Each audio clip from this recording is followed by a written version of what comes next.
ብዙዎችን እያሳመነ ያለው ነው መረጃ ቪክተር ዮኬሬሽ ራሱ ለባርሳዎች ደግሞ ደጋግሞ አቅርቧል የሚሉ መረጃዎች በዚህ ላይ እየተዘገቡ ይገኛሉ። ነገር ግን ትልቅ የሚባሉ የእንግሊዝ ሚዲያዎች እየዘገቡት አይደለም። ስዊድናዊ አስደናቂ የስፖርቲንግ ሊዝበን ወደ አርሰናል 65 ሚሊዮን ፓውንድ ነበረ መዘወር የቻለው። ለየተባለ መልኩ ላይ ለአርሰናል ፍቅር እንዳለው ማሳየት የቻለው ቪክተር ዮኬሬሽ አርሰናል ቤት ከመጣ በኋላ ላይ በትልቅ ጨዋታዎች ላይ እድል አለማግኘቱ ተከትሎ ተጫዋቹ በጣም እንደተበሳጨና ደስተኛ እንዳልሆነም አያይዘው መዘገብ የቻሉ ሲሆን ይህን ተከትሎ የቪክተር ዮኬሬሽ ወኪል ባርሳዎች ጁሊያን አልቫሬዝ ዝውውር ሁኔታ ላይ ማይሳካላቸው ከሆነ ፊታቸውን ወደ ኢንተር ሚላኑ አርጀንቲናዊ ተጫዋች ማርቲኔዝ እና እንደዚሁም ወደ አርሰናሉ የፊት መስመር አጥቂ 9 ቁጥሩ ቪክተር ዮኬሬሽ ፊታቸውን ሊያዘሩ እንደሚችሉ እየተዘገበ ይገኝ ነበረ።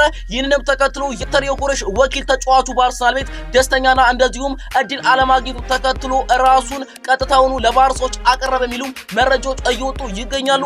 ቪክተር ዮኬሬሽ ከስፖርቲንግ ሊዝበን ወደ አርሰናል ሲመጣ ምን አይነት ዝውውር እንደነበረ ታስታውሳላችሁ። አሁን የተጫዋቹ አርሰናል ቤት በአንድ አመት ልቀቁኝ ብሎ ባርሳዎችን ራሱን የሚያቀርብ ይመስላችኋል? እንደዚሁም አርሰናሎች በአንድ አመት ውስጥ ብቻ ይህን ተጫዋች የሚለቁ ይመስላችኋል? አርሰናል ቤት እስከ 2032 የሚደርስ ውል አለው። ነገር ግን ተጫዋቹ ራሱን አቀረበ የሚሉ መረጃዎች እየወጡ ይገኛሉ።